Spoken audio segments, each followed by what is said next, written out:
Washington announced on Tuesday that it would delay imposing certain tariffs on a range of Chinese imports until mid-December for, quote, health, safety, national security and other factors.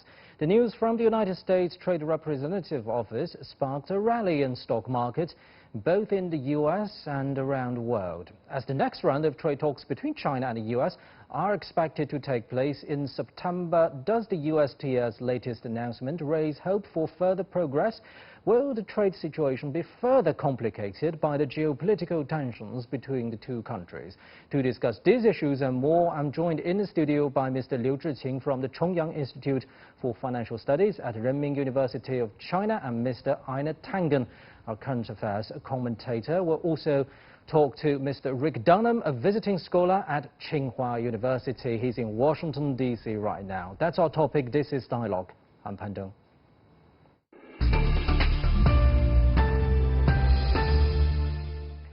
Well, Einar, let me start with you. At the beginning, we said the USTR office quoting health, safety, national security and other factors for the tariffs delay against China. Do you really believe in this, or do you think President Donald Trump and his team are under huge pressure from U.S. domestic businesses? I think U.S. domestic businesses, remember not so long ago, a month and a half, 2 months ago, there were 600 businesses, large, small, and all of the business groups gathered in Washington to give 7 days of testimony saying that the move that Donald Trump made would be disastrous for them, for the American consumer, and internationally, because American businesses would be seen unreliable. Remember that the U.S. is just as much a part of the global supply chain and consumption as China and every other part of the world. So in essence, every time it does these things, it's hurting itself and its consumers. So, talking about its latest announcement from USTR, Mr. Liu, we have to talk about that important phone call between the leading delegates of the two nations' trade negotiation team. And it's first time for China to use the term lodged solemn representation to the U.S. side. What's the meaning there? I mean that now is a good time for Chinese government to show our goodwillness and also our firm standard towards the tension between the United States and China, because China is not willing to have more tension with the United States. We hope that we can get a better solution to solve all these disputes between our two countries. But actually, we know that some people in the United States are still eager or keen to have more conflicts and confrontation with the Chinese partner. So that's why from our side, we should do our utmost efforts to promote, to improve the relation. Especially, I think the most important thing is that to improve the trust between two sides. Sorry, who are those people you just talked about in the United States who want to continue these trade tensions between the two countries? If we can call it that some people belong to the right wing, or some people who have more tensions, that to have more protectionism or even nationalism against China, because they are afraid of the rising power from China. They are feeling that they are losing powers and image in the world because of the rise of Chinese economy. So we know that this is some wrong expectation, but some people still believe that these people still have some influences in the United States, that they have some relations and good contacts in the U.S. government to shift or to shift the policies of the government. So this is what the Chinese government is still keen to know and to be better prepared. Now let's talk to Mr. Rick Dunham in Washington. Mr. Dunham, what's the political vibe you've been getting from the U.S. Capitol? Many analysts are saying that Donald Trump has promised almost each and every promise he made during the meeting with Chinese President Xi Jinping on the sidelines of the G20 summit in Osaka back in June. Is that the case? Well, I think the vibe in Washington is it's all about politics. And this announcement that it had to do with health, safety, national security, maybe 1% the delay in tariffs had to do with that. 99% was Donald Trump's re-election. I think, so there are two main factors. One is Donald Trump is worried that people are going to be paying more for gifts, toys, iPhones, other things before Christmas, and that he will be blamed for it because, of course, American consumers and companies are paying the tariffs, not the Chinese government. The second thing that I'm struck by is that there is bipartisan consensus that something needs to be done about Chinese trade practices. It's just that there's very deep partisan divide over whether what Donald Trump is doing is the right thing. I think there are a lot of companies, a lot of farmers, and many Democrats who believe what he's doing is counterproductive, damaging to the American economy and the global economy rather than hitting China where it hurts. Well, interestingly, you mentioned this bipartisan consensus, but can any party raise a constructive and a feasible method to deal with this so-called trade imbalance between the United States and China, or they're all resorting to the unilateral way? Well, there is no way to get progress without negotiation. You can't unilaterally. Trade wars are never winnable. Trade wars are destructive to the two partners, and they're destructive to the global economy. There are things that can be done to pressure, to make progress on the American complaints, but the tariffs are not working. It's obvious the tariffs are not working. Farmers are being hurt. They're being given welfare by the government, which means that the taxpayers are paying twice for the tariffs.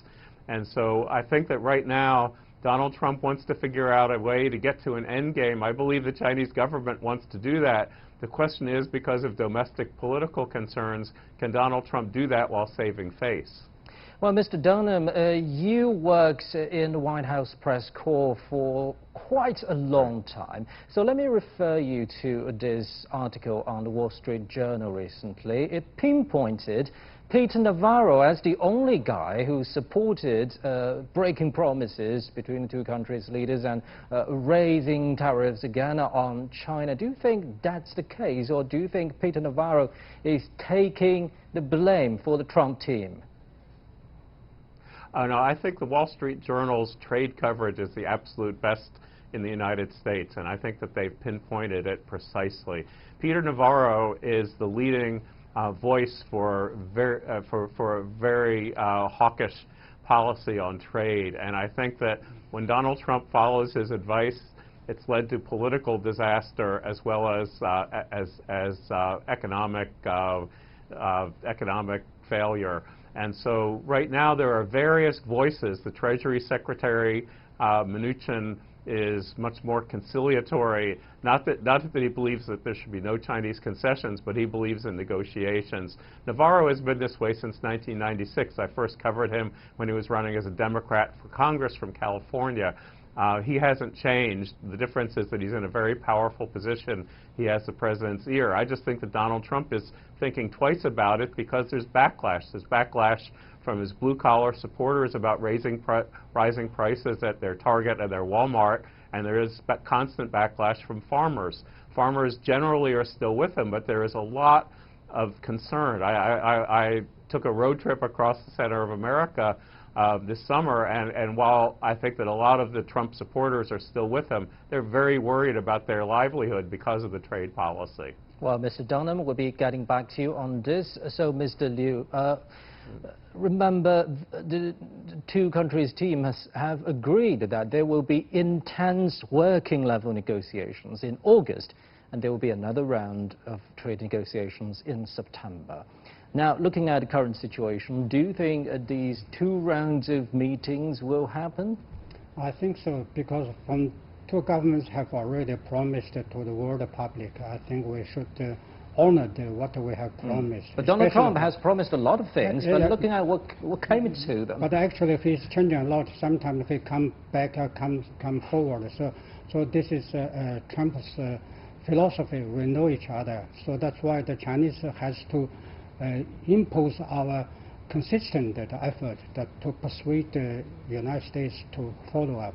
Because sometimes we can see that some major changes are unexpected that taken place that will make the whole world confused and in chaos. So in this way that intensive meetings are still on the way, especially between two working teams between the Ministry of Commerce and from both sides. And the lower level of cadres, they should exchange views of points and the major difficulties and the difficult points. So I think this normal day's work should be done before the final solution could be reached. But actually, as I said, that we should not expect a final, last solution, because all the time we have new problems. We need a new negotiation, a new deal. So no deal is the last.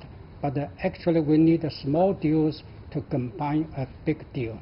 But right now, some analysts, both domestic and outside China, are saying that maybe even that small deal you just talked about is quite difficult to reach in a short term. Do you agree with them?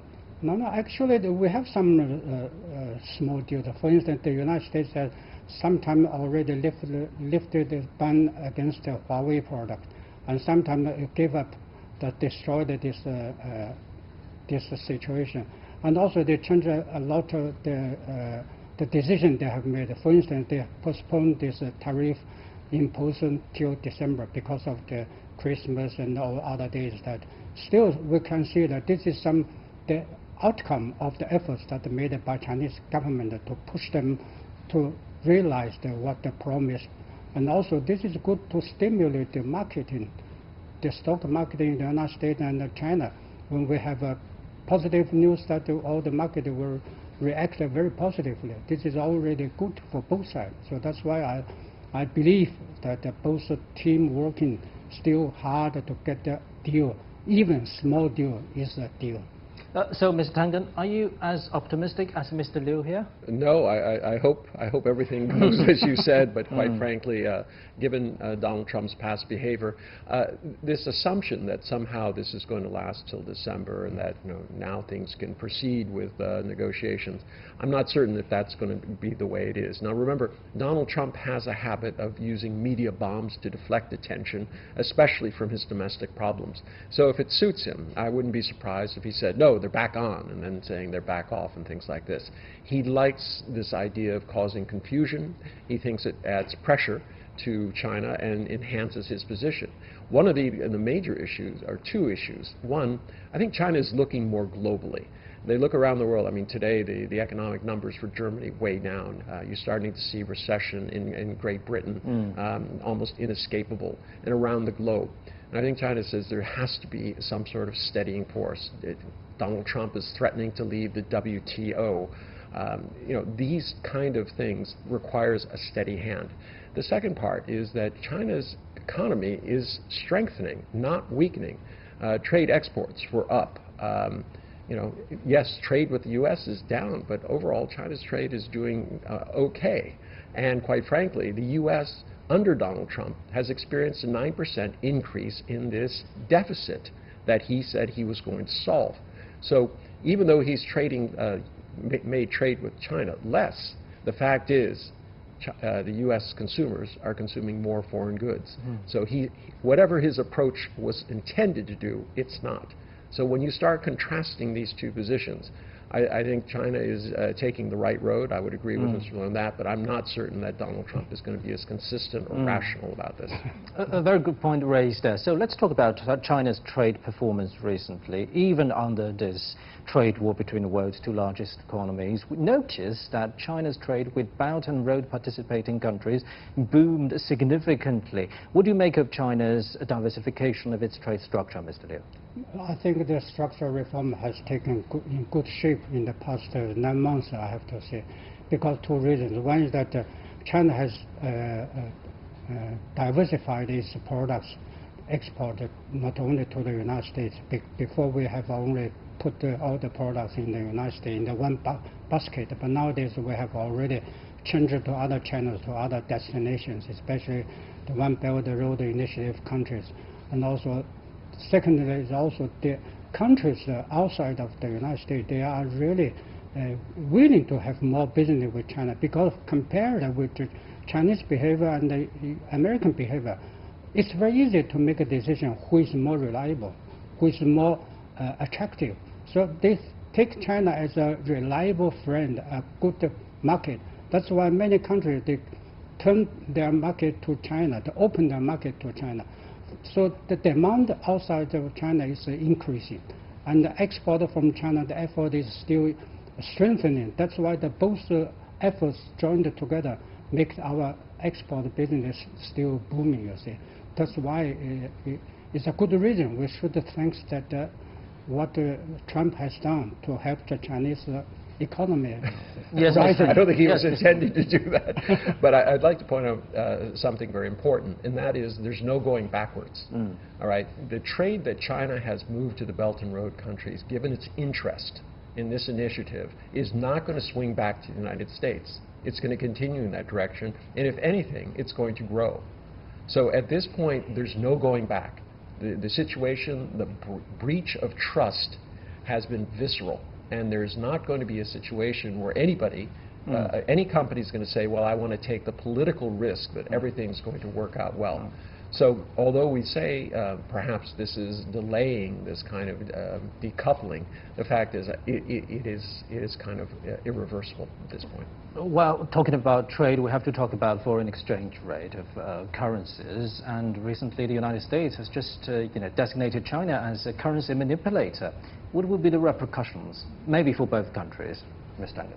Well, the repercussions are actually worldwide. Because, first off, this was political theater. There was no investigation or anything like that. I mean, he just, you know... He designated China as a currency manipulator when China is not manipulating its currency. No. I mean, Summers, the former Treasury guy, you know, he said, no, this is just pure fiction.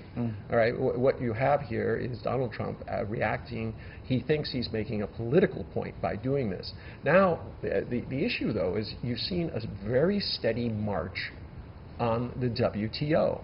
He says, oh, currency, I'm going to go to the IMF, I'm going to go to the WTO. If they don't do what I want, I'm leaving. And he's reiterated that. So this is becoming a cascade where literally the country that created these institutions is now saying they're going to leave them.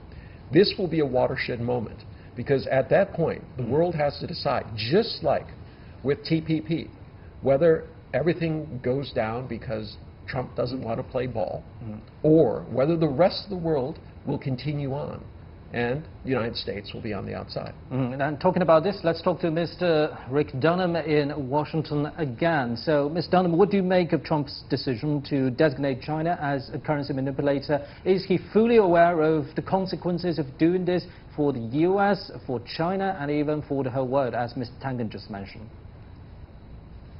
I don't think he has any idea of what the consequences are.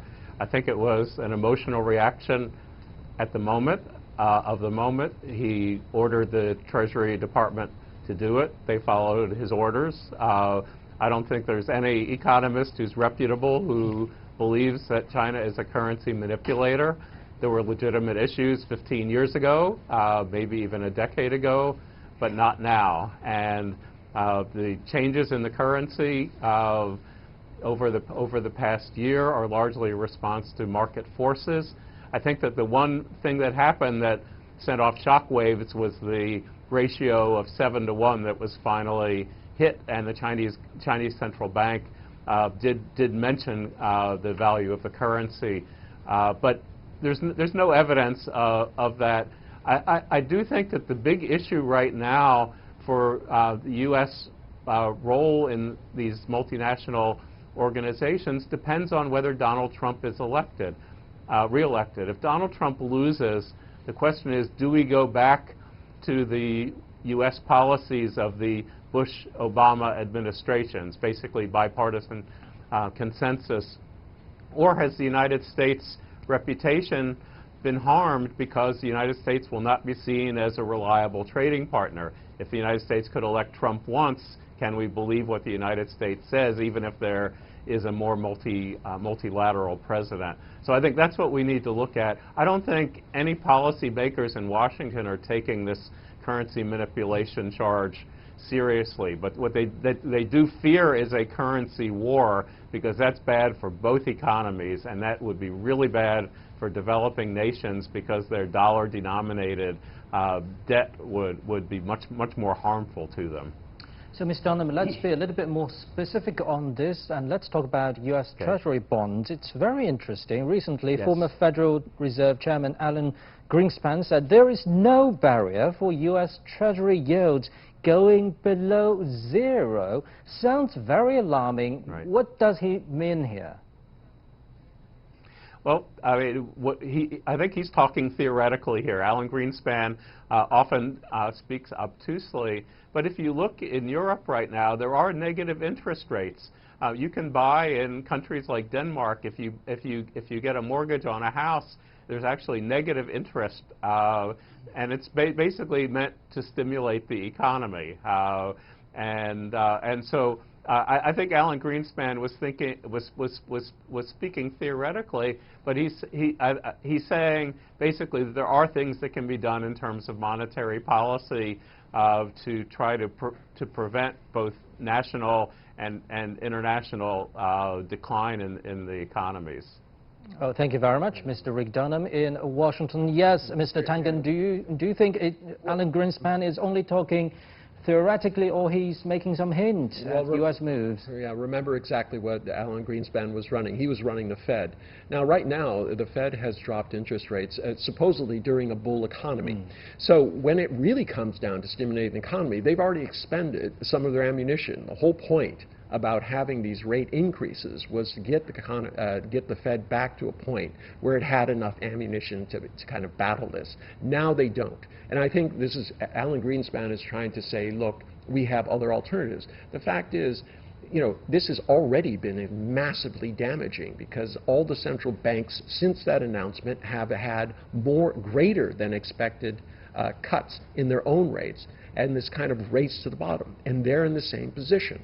They're not like China. China has a huge toolbox of things that it can do directly and indirectly in the market. With these countries, all they have is their central bank. And now their central banks are running out of ammunition. Basically, Europe is at zero. How much further can you go? And this idea that you can stimulate more economic activity when there's nothing to buy or nothing you want to invest or there's no yield is pure pipe dream. Now, talking about ammunition, let me refer you, gentlemen, to another development. China's central bank just issued 30 billion yuan worth of short-term yuan-denominated securities in Hong Kong. Mr. Liu, some analysts are saying this is maybe in precaution of possible shorting of the Chinese currency in the offshore market. Do you think that's the case? Yeah, I think so, because as we know that the offshore market at the moment is under pressure, especially because of the exchange rate fluctuated in the past 2 weeks. So the market expectation is hoping that the market in Hong Kong should be more stable and more variable to attract more investors from outside. But the central government will have more bonds to be issued in Hong Kong to support the market liquidation and also to support what we call the market confidence there. So in this way, we can see that the capital market in Hong Kong is now becoming more stable. So this is very important for the mainland. So we know that the Huguangtong, the Shanghai and the Hong Kong Connect. They also have helped the Hong Kong stock market and the capital market becoming more stable. But actually, this 30 billion, I think, is a more important issue and a step to support the Hong Kong market, and also to show to the outside investor that the Chinese yuan is very stable. We are in a strong position to give more support in Hong Kong. Mr. Duncan, what do you make of the move from the China Central Bank? Well, I would agree. I think China is trying to demonstrate that they have control over the economy and that they're not, letting anything go. And I think this is very important, especially in a world where central banks are cutting right, left, and center, where you have problems in Argentina with, the currency and the political situation, Brexit. We can go on, Japan, South Korea. I mean, it just seems today that there's more turmoil. I put a lot of that on the kind of uncertainty that's being created by Donald Trump and his political, economic, and security policies, where he mixes them together and tries to use this kind of big stick diplomacy to beat any friends, neighbors, competitors into the ground with it. It's not working. This return to the law of the jungle is not the way it's going to be. So China is taking the opposite tact. If you look at the number of tariffs that China has with the rest of the world other than the U.S., it's around 6-7%. All right, with the U.S., it's around 26-27%.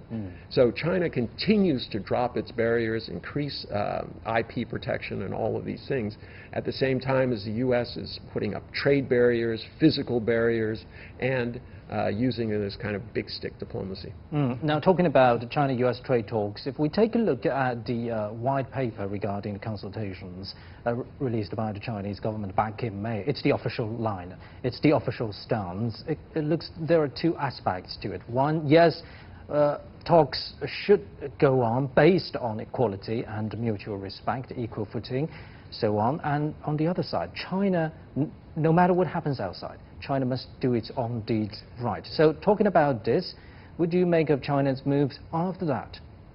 Well, quite frankly, look, policy for China will not ever be made in Washington, D.C. The days of colonial dominance are over. China will not, cannot emotionally, intellectually countenance such thing. China has been successful. They're going to continue replicating the patterns that they have. They've been very successful in changing them and morphing them. So, yeah, China is going to, the international yuan will go forward. It's actually being helped by the uncertainty caused by Donald Trump. And, you know, right now the dollar is considered a safe haven. I wonder if we'll be having the same discussion in 2 years, because there are so many countries. Donald Trump weaponized SWIFT, the international payment system. It had been agreed from day one that this would never become a political weapon. He broke that line like so many other barriers, and now it becomes a necessity for countries to figure out ways to get out of that system. It's going to hurt everybody. It's not something positive. It's just all negative.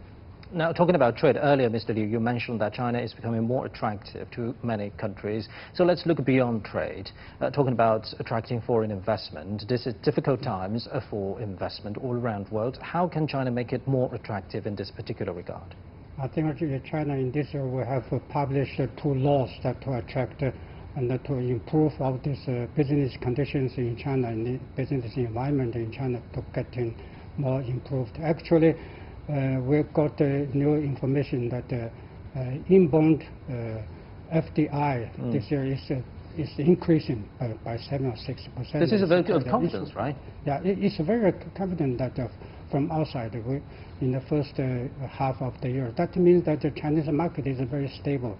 But of course, another negative factor we should be realized that the United States may ask the WTO to pick up the developing country, the cap from China that made China as a developed country, so to change the nature of the country. This is another step very serious for China, a new challenge. We have to make the right decision to deal with all these new situations. Otherwise, we have more difficulties to attract more investors there. Yes, actually, I mean, you have to understand in context, 2018 was a banner year for FDI coming into China. So when you're talking about a 7.3% increase first half of the year on a previous high, that shows you exactly where the Chinese economy and where business confidence is these days. Well, thank you very much, gentlemen. We have to stop there. Thank you very much, Ms. Diana Tangen and Mr. Liu Zhiqing there. And that's it for this edition of Dialogue on CGTN. I'm Pan Deng in Beijing. Bye-bye.